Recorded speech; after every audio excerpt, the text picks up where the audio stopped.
Monika Kuremati po tërheq vëmendjen e publikut jo vetëm si figurë politike, por edhe si opinioniste në shtëpinë të famshme në Shqipëri, ku komentet e saj të drejtë për drejta dhe pa filtrat të zakonshme kanë shkaktuar diskutime. Në një intervistë, Monika Kuremati shpjegoi se sinqeriteti është gjithmonë pjesë e natyrës së saj. Unë dhe kur kam qenë e martuar nuk kam pasur filtra për deklaratat, nuk kam mentalitetin se çfarë do të thonë të tjerët, tani aq më pak, u shpreh ajo duke qeshur.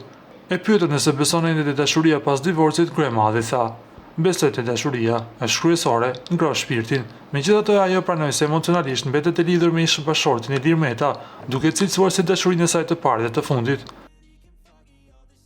"Nuk mendoj se jam në një fazë për të dashuruar dikë tjetër. Unë e kam dashurinë time. Ajo ka kaluar në shumë sfida dhe edhe kur vjen momenti që mbaron, nuk do të thotë që mbaron nga ana tjetër", shtoi ajo. Monika Kuremati theksoi se politika i ka qenë faktori që i ka bashkuar dhe ndarë.